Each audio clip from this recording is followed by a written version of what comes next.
from Baseball by the Yard. Today's video is for base runners. Now, I got an email the other day from an avid reader who was asking me to clarify where base runners, when they're taking their lead off second base, where those runners should be.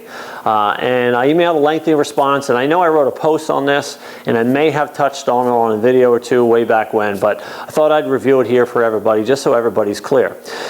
Where the runner is when they take a lead off second base really depends on how many outs there are, okay? Now, let's talk about the priorities here of a runner. Of course, one of the priorities that a runner has is to move up to the next base, which is third base. So they want to put themselves in a position where they can get to third base quickly. However, they also have another priority, which is they want to be able to score on a base hit. So if there's a pass ball, a wild pitch, or a fielder's choice or something like that, they want to get to third base. If there's a base hit, they want to put themselves in a position to score. The problem is the things I have to do to get to third base very easily sometimes will prevent me from scoring, and vice versa. So how do we manage both? Well, again, as I said, it's going to depend on how many outs there are. Okay, so let's start with no outs, or let's start with no outs, okay? First off, let me just say that regardless of how many outs there are, if you are a runner who's at second base, and it's likely that you're going to steal, okay? So you're a base stealer, and you think I have a very good chance of stealing third base. Anytime a base runner is going to steal third base, when they take their lead off second base, and in this configuration here, this is second base, and this white piece of tape here is going to represent the baseline, the imaginary baseline going to third base. Now, of course, my goal if I want to steal is to shorten the distance that I have to run as much as possible. So the closer I get to that baseline, the shorter distance I'm going to have when I have to take off and run to third base. So it doesn't matter how many outs there are. No outs, 1 out, 2 outs, even if you better make it if you're going to steal with 2 outs, by the way. But if I'm going to steal, no matter how many outs there are, I have to make sure that I am close to that baseline so that when I do take off, I have the shortest distance to run to third base. One mistake some base runners will make is they will be way back here and then try to steal third base. And they're making that distance they have to run a little farther. So whether the runner takes their normal lead right in the baseline, or whether they like to start back here and then walk up as the pitcher is getting set, the point is when they do take off on a base steal, they have to be near that baseline. Okay, so that being said, let's start with no outs, okay?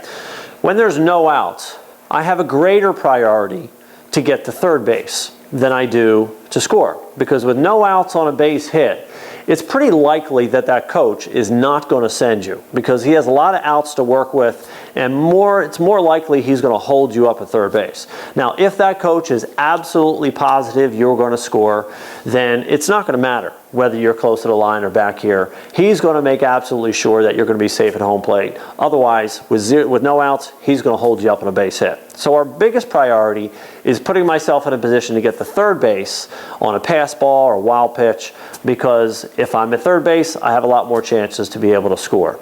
So with no outs, I would want my runners to second base to take their lead off second base in 2 ways. They could either go pretty much right behind that line, just like they're going to steal third base, or they could start back here, and then as the pitcher is coming set, they walk up to where that line is to be, so that when a ball is hit with no outs, I'm easily going to get to third base, or more easily going to get to third base. And if it's obvious I can score, I can still maneuver around the bag and send me. If I'm not going to score easily, he's going to hold me up. Now, things change a little bit when there's 1 out. When there's 1 out, I still have a chance to move up to third base and score on a pass ball, a wild pitch, a sac fly, fielder's choice, those types of things. But with 1 out, the coach is going to be more likely to send me. And so I want to put myself in a better position to be able to score. And that means creating a little bit better of an angle when I run to third base. Now, if I am very close to the baseline and there's a base hit and my coach is going to score me, if I run directly to third base, I have a very sharp 90-degree turn in order to go to home plate. Now, if I am flying and I'm running as fast as I can, that very sharp angle is going to be a very difficult one to take. I also don't want to be, if I'm close to the line, to accomplish that, I don't want to have to run backwards towards the outfield in order to create a better angle, because I'm making that distance a little bit longer. So, in short, with one out, it is better for the base runner to be slightly farther behind the line because it helps me with my angle. I'm not too far back where it's going to increase my distance to third base too much in case there's a pass ball or wild pitch, but it puts me back a little bit more so that I have a better angle of going to third base. I can make that turn and score a little bit easier in case that base coach is waving his arm and sending me home. Okay, so no outs, close to the line. One out, a little bit farther behind the line. With two outs, my priority is to score. On a base hit, it is very, very likely that that third base coach is going to send you. Also, with two outs, there really isn't that much of a difference between being at second base and being at third base, okay? Because if at two outs and I'm off on contact, often I'm going to score just as easily from second base as I am at third base, because I am going, I'm not waiting to see where the ball goes, I just go on contact, okay? So because our priority becomes more about scoring, this is one where the runner is going to be a little farther back even more when they take their lead off second base and their secondary lead. Because again, I'm not so much worried about getting to third base. That would be nice, but I'm not going to take any chances going to third base because I have to make it. However, the priority becomes that coach is more likely to send me, and so I have to put myself in a position with two outs to be able to score. And that involves moving back a little bit off the baseline so that I can very easily create a good angle and keep flying around third base, touch the inside corner, and have a better chance to score. Okay, so to recap, with no outs, the general rule is stay close to the baseline or on the baseline. With one out, it's okay to move back a little bit. And with two outs, I would want my base runners to be a little farther back. And it's all about priorities between third base and home plate.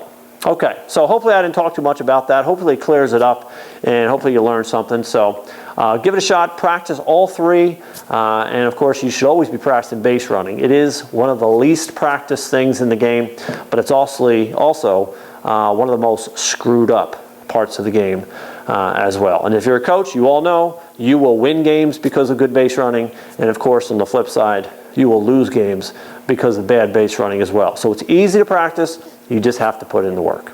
Okay, so this is Coach McCreary signing off from Baseball by the Yard. Thanks for watching, everybody, and have a good day.